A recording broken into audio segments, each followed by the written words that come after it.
सकता, अब मेरी सांस मुझे आनंद नहीं दे सकती, मेरे पास बच्चा नहीं है, यहोवा मुझे आनंद दे सकता है।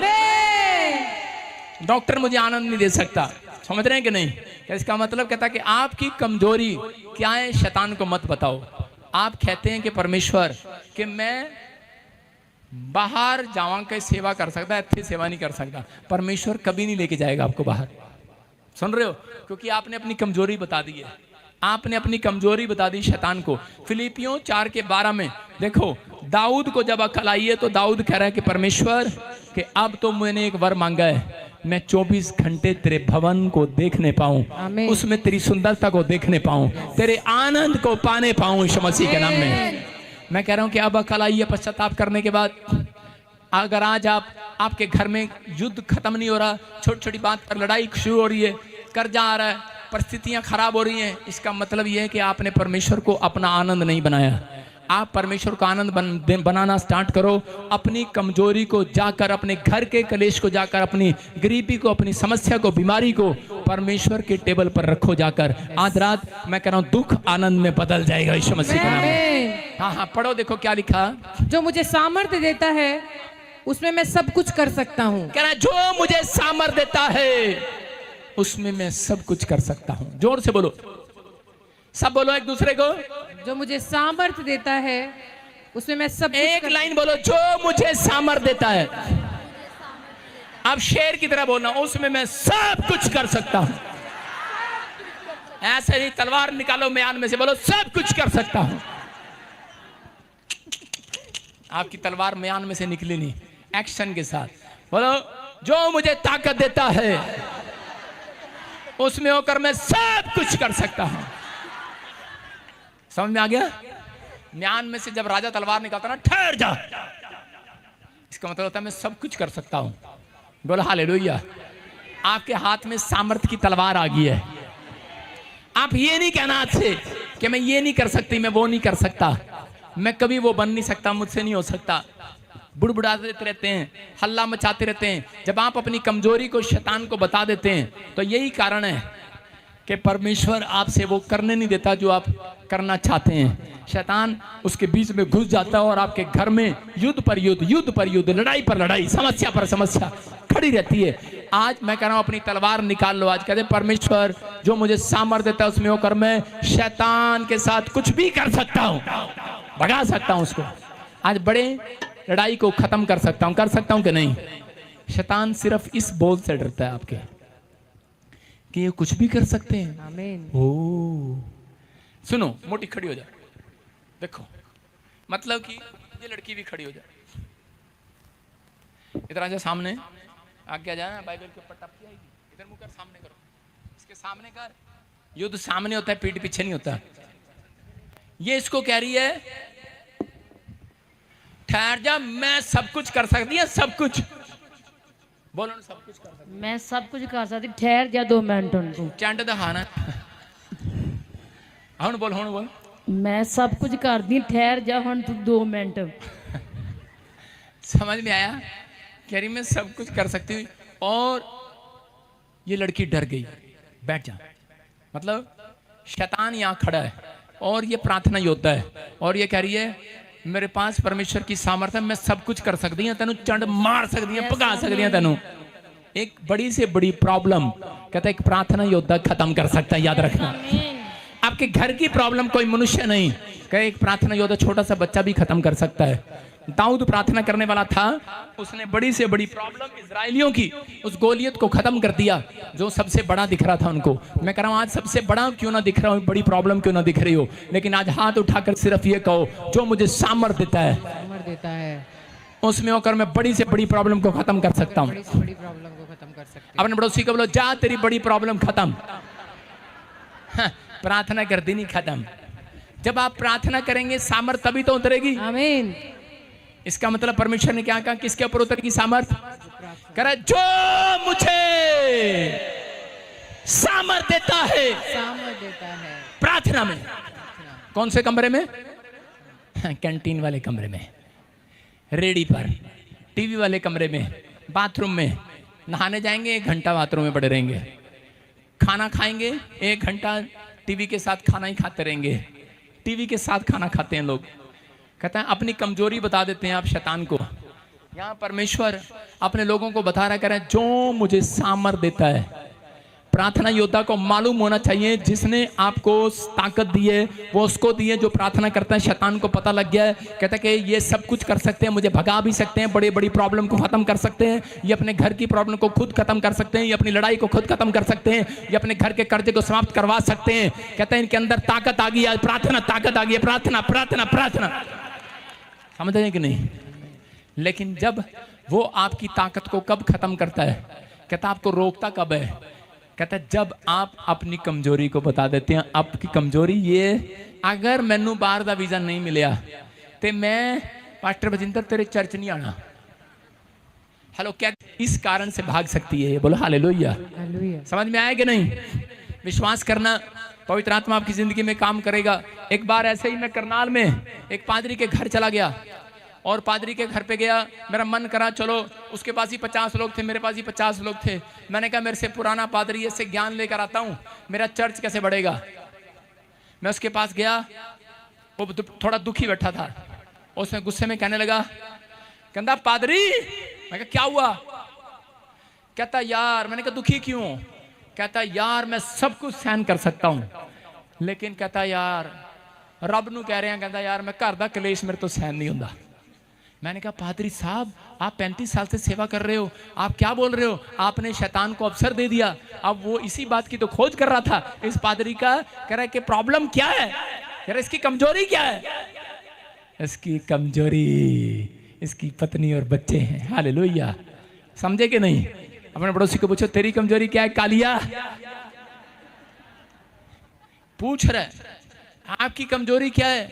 आपकी कमजोरी है विदेश का वीजा लग जाए, मेरा अमेरिका का वीजा लग गया ठीक है, मेरी रसोली गई ठीक है, मेरी बवासीर गई ठीक है, नहीं तो कह दी मैं नहीं जाना, मैं नहीं जाना तेरे चर्च विच, मेरी कमजोरी है नहीं आंदी। शैतान कहेगा अब मैं इसको ठीक होने ही नहीं दूंगा। सुन रहे हैं नहीं?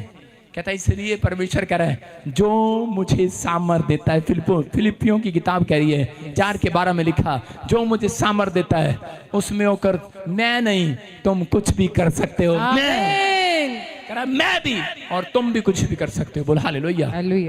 और इसी समय क्या हुआ, अगले दिन नेक्स्ट डे मैं उसके घर नहीं गया, फोन आ गया पड़ोसियों का, विश्वासियों का। कहते पादरी साहब जल्दी आना। कहते क्या हुआ? कह रहा पादरी साहब ना अपनी पत्नी को ना जुत्तियों से पीट रहे हैं, धड़ाम धड़ाम। मैंने कहा है? मैंने कहा पादरी साहब आप पादरी हो? कहता मेरे तो नहीं देखा जाता, रोज रोज कलेश आदमी मटाई देवा युद्धरा एंड ही कर दे पड़ा। ओ भाई साहब उसने अपनी पत्नी को इतना पीटा, उसकी पत्नी करी मैं तो चली मई के, अब तू देखता रही हो। और उसके बाद बेचारा पादरी था, बाइबल खोलता उसके सामने वचन आता एक ही बार शादी करनी है। कहता ये भी तो एक बड़ी कमजोरी है।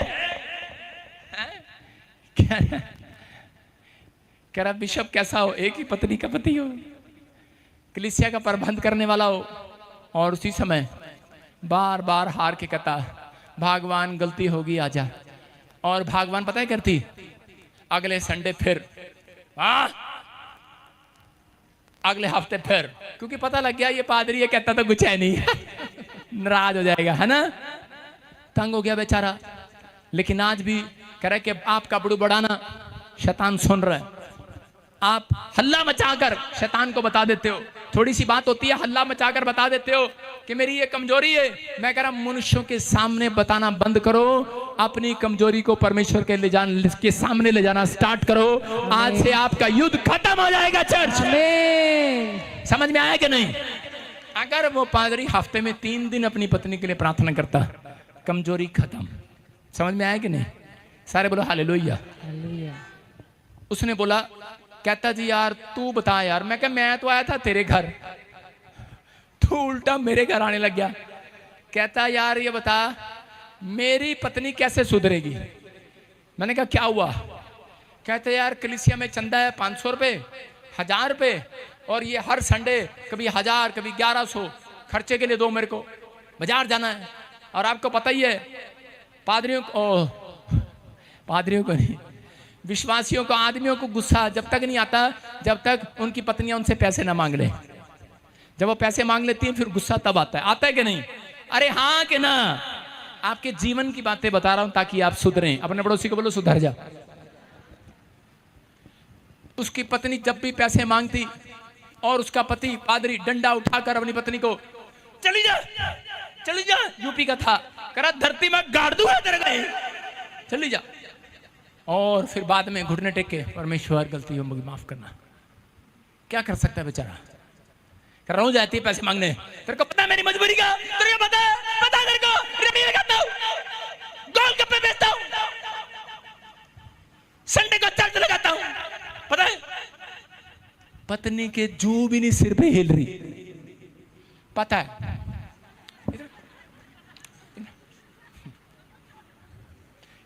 इसका पति अगर इसको बताए, हाँ बोलो पता, हाँ जी,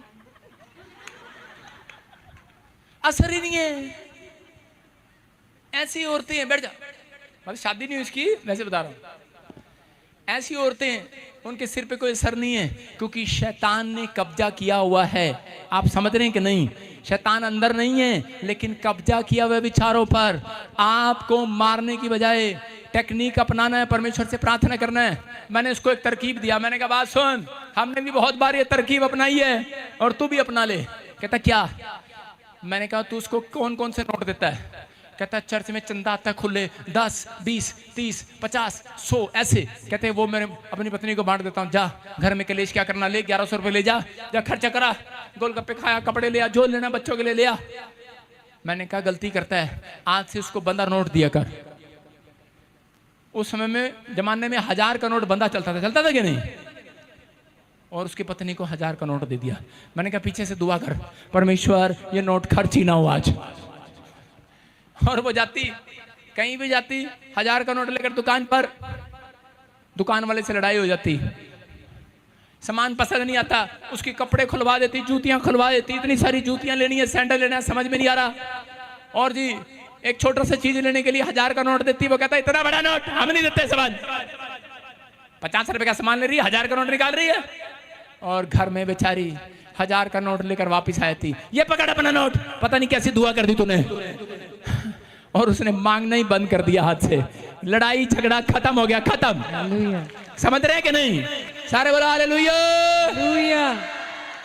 आदमी नहीं डरता खर्चते हुए, औरतें डरती हैं, याद रखना। उसको सबसे बड़ा नोट देना है, उसको उससे बड़े नोट दिया करो, इतने बड़े बड़े बंडल दिया करो। वो उसके मन में लालच आता है, इसको तो मैं अपनी माँ के यहाँ रख देती हूँ तिजोरी में। हालेलुया। छोटे नोट दोगे सब खर्चेगी। मैं कह रहा हूं आप अपनी कमजोरी मत बताओ। औरतों ने अपनी कमजोरी बता रखी है, क्योंकि एक औरत को मैंने कहते हुए सुना था, आपस में बातें कर रही थी, कह रही थी ए अपने पति को बोलना ये नहीं साढ़े तो खर्च होंगे, कहते बड़े बड़े नोट ने, छोटे नोट लिया। मैंने भी फिर टेक्निक अपनाई थी घर जाके। हालेलुया। समझ में आया कि नहीं चर्च? मैं ये टेक्निक अपने बच्चों पर भी अपनाता हूँ। मेरे बच्चे पैसे लेकर दुकान पे जाते हैं 10-10 रुपए की अगर आइसक्रीम खाने, उस समय मेरे साथ कोई नहीं होता था, बच्चे अकेले दुकान पर चले जाते थे किसी के साथ, लेकिन 100 के नोट खर्च नहीं करते थे। 1 रुपए की आइसक्रीम खानी है, 2 रुपए की, 100 रुपए को कौन लेगा? वापस आ रहे, पापा आप खुले पैसे नहीं देते। आपको समझना है, कह रहे बंधे हुए कभी। यीशु मसीह कहता आपके अंदर सामर्थ है, आपके हाथों में, जो तुम धरती पर बांधोगे बंध जाएगा, जो तुम धरती पर खोल दोगे खुल जाएगा। पता है ये बात प्रार्थना करने वालों के अंदर है। अगर तुम कहोगे मेरा बैंक फाइनेंस खुल जाए, खुल जाएगा धरती पर। मेरी गवर्नमेंट जॉब की आशीष खुल जाए, खुल जाएगी। कहता है आप खोलना जानते हैं, बांधना नहीं जानते। अरे यार, जो आपको बार बार तंग कर रहा है कि परमेश्वर इस आदमी का नशा करने की गंदी आदत को बांध देती है यीशु मसीह के नाम में। आपको कह रहा आपके हाथों में सामर्थ है, जो मर्जी कर सकते हो। हालेलुया। विश्वास है कि नहीं चर्च? आपको बिलीव करना है। कहता है कि अगर आपकी कमजोरी शैतान को पता लगी है तो आप हार सकते हैं। इजराइलियों को कोई नहीं हरा सकता था, तो उस समय में उसके दुश्मनों ने देखा, जादू टोने करके देखे, नहीं हारे। फिर वो बिलाम भविष्यवक्ता के पास गए, बोलते यार ये बता इनको हम कैसे हराएं? कहता वो तुम इन्हें कभी नहीं हरा सकते क्योंकि प्रार्थना योद्धा हैं। कहते फिर कैसे हराएं? कहते सामने कहता है इनका परमेश्वर जब तक नाराज नहीं होगा, तब तक, जब तक परमेश्वर क्रोध नहीं करेगा, तब तक ये हार नहीं सकते। सुन रहे हो मेरी बात? एक विश्वासी जब तक हार नहीं सकता जब तक परमेश्वर क्रोधित ना हो। कहता है क्रोध कैसे दिलाएं? कहता है इनके सामने 2 लोमड़ियां ले जाओ, कहता है 2 फिलिस्तीनियां सुंदर सुंदर सी लड़कियां ले जाओ, और वो इनको देखकर शराब भी पिएंगे, पाप भी करेंगे, और इनका परमेश्वर इनसे क्रोधित होगा और ये हार जाएंगे, और उस दिन से इजरायली गुलाम हो गए। हालेलुया। समझ में आया कि नहीं? कहता आज बहुत सारे लोग कर्जे के गुलाम हैं, बीमारी के गुलाम हैं, समस्या के गुलाम हैं। मैं कह रहा हूं कि आज आपके हाथ में वो पावर कि तुम सब कुछ कर सकते हो, बस एक पश्चाताप करना है। मैं कह रहा हूं आज गुलामी से बाहर आ जाओगे। अमीर बोलने वाले, आपको ये नहीं कहना मैं कुछ नहीं कर सकता, सब कुछ खत्म हो गया है। मैंने क्या कहा? पाप के दरवाजे को, पाप से नहीं, एक चीज है जो पाप है उससे हमेशा डरना है, और किसी चीज से नहीं डरना। आपके लिए नरक के दरवाजे हमेशा के लिए बंद। आमीन। कह रहा है लेकिन अगर आज आप, कहता है विश्वास कर रहे हैं, पवित्र आत्मा आज रात आपकी जिंदगियों में कोई बड़ा काम करने के लिए जा रहा है यीशु मसीह के नाम में। बस विश्वास करना है। परमेश्वर के सिवाय कोई और नहीं चाहिए मुझे। बोलो परमेश्वर के सिवाय कुछ और नहीं चाहिए। परमेश्वर के सिवाय कुछ और नहीं। स्वर्ग के रास्ते खुलेंगे आज से आपके लिए। आमीन। आज आत्महत्या कैसे कराता है शैतान? क्योंकि लोग अपनी कमजोरी बता देते हैं अपने कर्जे में, बोलते हैं कि इस कर्जे से अच्छा तो मर जाना अच्छा है। कितने लोग ऐसा बोलते हैं? बोलते हैं कि नहीं? इस कर्जे में मर जाना अच्छा है। मेरे पड़ोस में था एक गांव में, उसके ऊपर कर्जा था, मेरा विश्वासी था वो, और उसको कई बार समझाते थे हरियाणा में, लेकिन वो समझता नहीं था। लेकिन उसके सिर पर जब कर्जा हुआ, अपने बच्चे को अमेरिका भेज दिया कर्जा लेकर, दूसरे को भी वहाँ भेज दिया।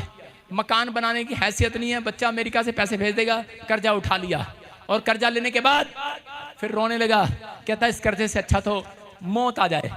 और मैं कह रहा हूँ कि जब उसने मुंह से निकाला, शैतान को पता लग गई उसकी कमजोरी, और उसके सामने आत्महत्या वाली बातें, रोज कर्जे वाली सिचुएशन, रोज ये सिचुएशन, जब तक उसने आत्महत्या नहीं की वो सिचुएशन उसके सामने 10 बार लेकर गया।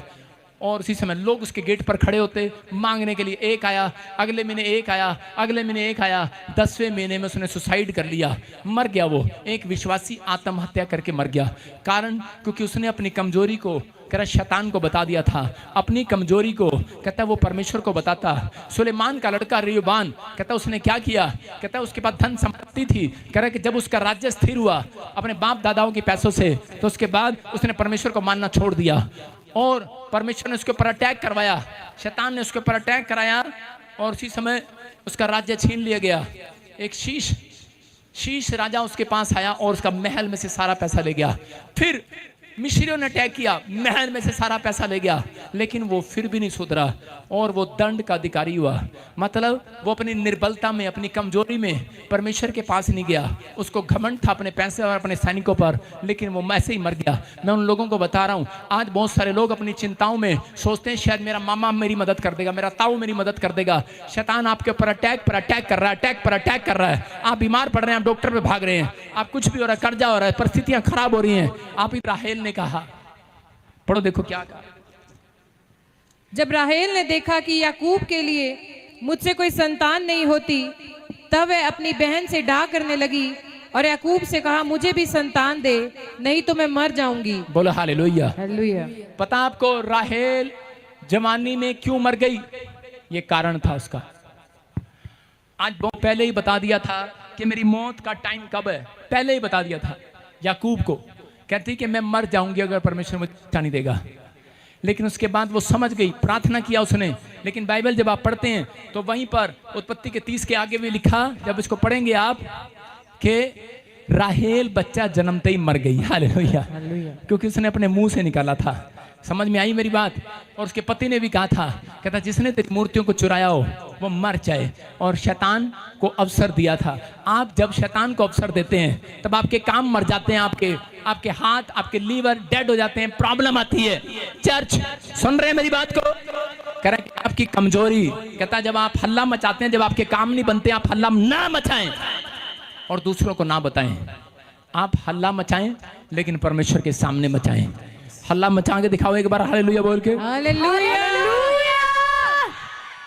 ये मायना नहीं रखता आप कितने अमीर हैं, कितनी गाड़ियां आपके पास, कितने घर हैं, आपका बच्चा कहाँ पर है, ऑस्ट्रेलिया, अमेरिका है, आपके पास कितने लोग हैं, आपके घर में नौकर चाकर, ये मायने रखता। लेकिन मायना रखता है आपके जीवन से ये युद्ध कब खत्म होगा, घर का क्लेश कब खत्म होगा, आपके घर में शांति कब आएगी, आपके घर में कह रहे जिस चीज के लिए आप युद्ध लड़ रहे हैं, संघर्ष कर रहे हैं, कब खत्म होगा। मैं कह रहा हूँ सालों साल लग गए आपको एक झोपड़ी बनाने के लिए, महल बनाने के लिए। मैं कह रहा हूँ परमेश्वर ने नेमिया से सीखो, सिर्फ 52 दिन में उसने शहरपना को खड़ा कर दिया। मैं कह रहा हूँ कि जब से मैंने होश संभाला अपनी लाइफ के अंदर, मैं कह रहा हूँ कि मुझे मांगना नहीं पड़ता, मेरे मांगने से पहले परमेश्वर मुझे दे देता है यीशु मसीह के नाम में। आपको विश्वास करना है, विश्वास करना है, क्योंकि मेरा आनंद मेरे बच्चों में नहीं, मेरे परिवार में नहीं, कह रहे कि मेरे किसी गाड़ी में नहीं, धन में नहीं, मैं कह रहा हूँ सेवकाई में नहीं, मेरा आनंद परमेश्वर की सेवा में लगा हुआ है, सेवा में। मेरा आनंद मेरा परमेश्वर है, मैं उसकी मनोहरता को देखना चाहता हूँ। अपने हाथों को उठाओ और कहो परमेश्वर मैं उसकी मनोहरता को देखना चाहता हूँ, मैं तेरी मनोहरता को देखना चाहता हूँ। भजन संहिता 27:4 का फिर से पढ़ दे, शाबाश, पढ़ो पढ़ो, जोर से बोलो परमेश्वर मैं तेरी सामर्थ को देखना चाहता हूँ। एक वर मैंने यहोवा से मांगा है, उसी के यत्न में लगा रहूंगा कि मैं जीवन भर यहोवा के भवन में रहने पाऊं, जिससे यहोवा की मनोरता पर दृष्टि लगाए रहूं। बोलो हालेलुया, हालेलुया। सुन रहे हैं मेरी बात? बोलो परमेश्वर आज से मैं तेरी ओर दृष्टि लगाऊंगा, मनुष्य की ओर नहीं, अपने बैलेंस की ओर नहीं, अपनी सैलरी की ओर नहीं कि पैसा आएगा। परमेश्वर मैं ये काम करूंगा। आप अपनी कमजोरी बताते हैं, शैतान को बोलते हैं कि परमेश्वर अगर मुझे पैसा देगा, मेरी सैलरी आएगी, भैने इस बारी अपा पिकनिक मनाने जाएंगे, हम बड़ी कार खरीदेंगे, अगर बेटे सैलरी आएगी तो इस बार हम अमेरिका का वीजा लगाएंगे, अगर मेरा प्रॉफिट हो गया। शैतान कभी नहीं होने देगा। आप परमेश्वर को कहो कि परमेश्वर मेरा प्रॉफिट करा, और पवित्र आत्मा अगर तू प्रॉफिट कराएगा दशमांश दूंगा, और प्रभु मैं अपने बच्चों को विदेश लेकर जाऊंगा यीशु मसीह के नाम। मैं कह रहा हूं परमेश्वर आपका एक काम बनाएगा। अपनी कमजोरी परमेश्वर को बताओ, अपनी गरीबी, अपने हालात, अपनी सिचुएशन, अपनी बीमारी मनुष्य को नहीं, परमेश्वर को बताओ।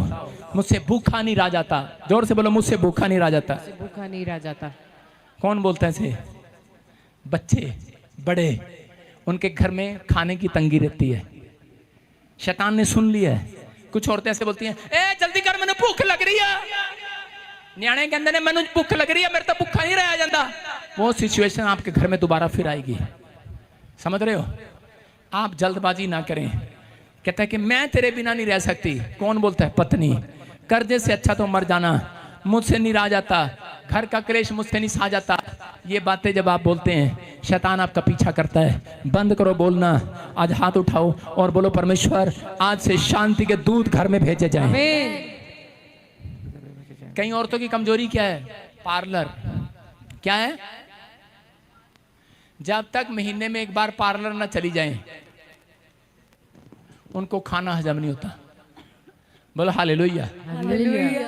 अपने पति को बोलती हैं, तेनों नहीं पता मैं ब्यूटी हो के आना, और शैतान उनको ना और काला कर देता है।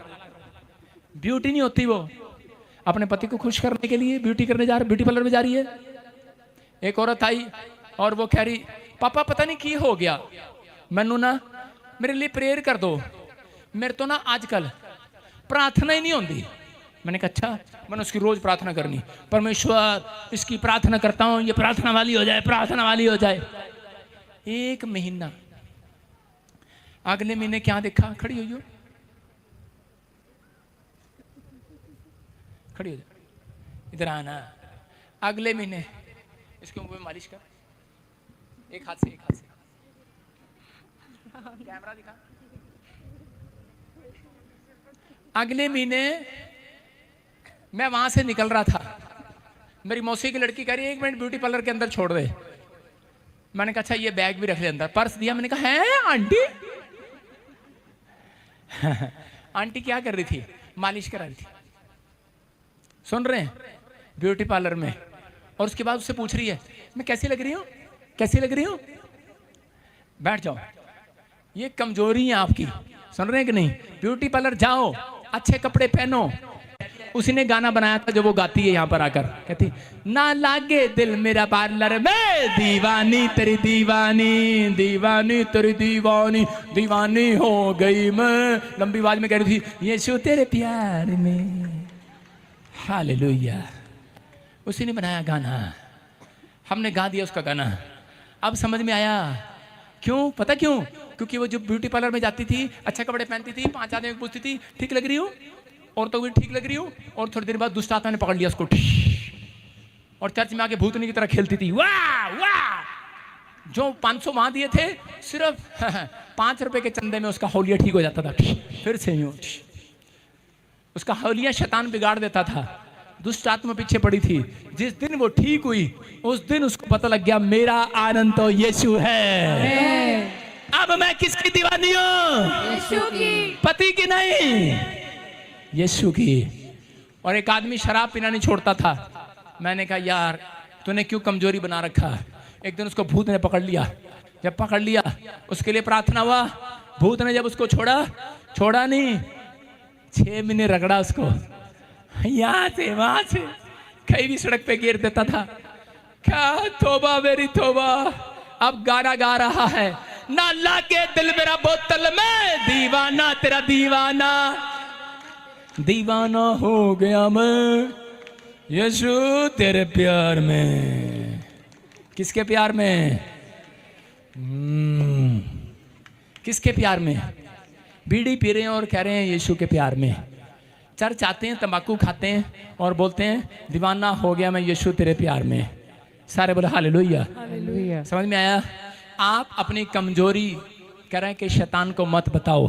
अपनी कमजोरी, शराब नहीं छूटती, तंबाकू नहीं छूटता, गाली नहीं छूटती, संसारिक चीजें नहीं छूटती। यीशु के पास जाओ, उसके चरणों में बैठो, उसको बताओ आज रात तुम्हारा खोया हुआ आनंद, मैं कह रहा हूं चर्च आपका खोया हुआ आनंद आमीन बोलने वालों का वापिस आ रहा है। आमीन। आपका खोया हुआ बच्चा वापिस आ रहा है। आमीन। आपका खोया हुआ पैसा वापिस आ रहा है। आमीन। दूसरा इतिहास 20 के 15 में परमेश्वर ने योशापात को कहा, डरा हुआ था जब इजरायलियों को घेर लिया गया। योशापात ने कहा परमेश्वर कहता कि मैं तो तेरे संग आया हूं। वो आदमियों के पास जा सकता था, औरतों के पास जा सकता था, लेकिन क्या कहा उसने कहा सबको कि जाओ, हम शैतान को कमजोरी नहीं बताएंगे, हम परमेश्वर के लोगों को बताएंगे, पास्टर को बताएंगे, याजक को बताएंगे, भविष्यवक्ता को बताएंगे और उपवास करेंगे। और जब उन्होंने उपवास किया, परमेश्वर की आवाज भविष्यवक्ता के द्वारा उसके कान में पड़ती है। क्या लिखा? कहता योशापात अब ये जंग तेरी नहीं मेरी है। अब ये लड़ाई तेरी नहीं मेरी है। आज से तेरी घर की लड़ाई का एंड होगा। आमीन। जितने प्रार्थना में हाथ उठा रहे हैं, उठाओ हाथ। आज से परमेश्वर को कहना शुरू करो कि परमेश्वर आज से मेरा आनंद तू है, मैं ज्यादा मन तेरे ऊपर लगाऊंगा, संसार पर नहीं, संसारिक चीजों में नहीं। मैं कह रहा हूं परमेश्वर मेरे घर का युद्ध आज एंड कर दे, खत्म हो जाए। मैं कह रहा हूं पवित्र आत्मा कहेगा ऐसे लोगों के लिए। आज कह रहा है, मुझसे बातें कर रहा है। आपके घर का तेरी लड़ाई, कर्जे की लड़ाई, बीमारी की लड़ाई, समस्या की लड़ाई, मैं कह रहा हूं आज पवित्र आत्मा लड़ेगा, यीशु लड़ेगा। आमीन। एक आवाज आपके कानों में सुनाई देगी चर्च। आज के बाद जो कर्जे से लड़ रहे हैं, गरीबी से लड़ रहे हैं, समस्या से लड़ रहे हैं, बीमारी से लड़ रहे हैं, पवित्र आत्मा कह रहा है आज के बाद ये लड़ाई तुम्हारी नहीं, यहोवा की है। तुम जीतोगे। आमीन बोलने वाले जोर से तारीफ करो यीशु मसीह के नाम में। हालेलुया। प्रार्थना करेंगे, अपने हाथों को उठाओ, प्रार्थना करेंगे पास्टर सपना के साथ। हालेलुया। आइए अपने हाथों को उठाएंगे और हम प्रार्थना करेंगे। सर्वशक्तिमान जिंदा परमेश्वर, हम धन्यवाद करते हैं आज जो भी खुराक मेरे परमेश्वर वचन की आपके नबी के द्वारा दी गई, मेरे परमेश्वर आपके लोगों ने अगर खुदा विश्वास के साथ इस वचन को खाया है, मेरे परमेश्वर अगर पचाया है, तो खुदा 100 गुना फलों के साथ ही आशीषित होने पाए यीशु मसीह के नाम में। क्योंकि आज आपने वो यहोशापात के उस वचन के साथ वादा किया है खुदा कि तुम्हारा मन कच्चा ना हो, क्योंकि युद्ध तुम्हारा नहीं परमेश्वर का, यीशु मसीह के नाम में। और खुदा इस वचन के द्वारा यदि कोई आज बीमार है, किसी प्रॉब्लम में आया है, तो जो आपके नबी ने प्रोफेटिक वचन दिए मेरे खुदा, सबके युद्ध को आज आपने जीत लिया यीशु मसीह के नाम में। हम घोषणा करते हैं मेरे परमेश्वर, बड़ी बरकतों को आप खोलने के लिए जा रहे यीशु मसीह के नाम में, अपने बच्चों को ब्लेस करने के लिए जा रहे यीशु मसीह के नाम में। आज रोगी चंगे होने के लिए जा रहे यीशु के नाम में, सब कुछ बदलने के लिए जा रहा है यीशु मसीह के नाम में। और मेरा विश्वास है खुदा जितनी कलीसिया आज हमारे साथ जुड़ी है ऑनलाइन चर्च में, सबके जीवन आप बदलने के लिए जा रहे हैं यीशु मसीह के नाम में। और मेरा विश्वास है आज सबकी जंग यहोवा ने जीत ली है। जितने हाथों को उठाकर जोरदार ताड़ियां बजा सकते हैं, खुदा का धन्यवाद कर सकते हैं।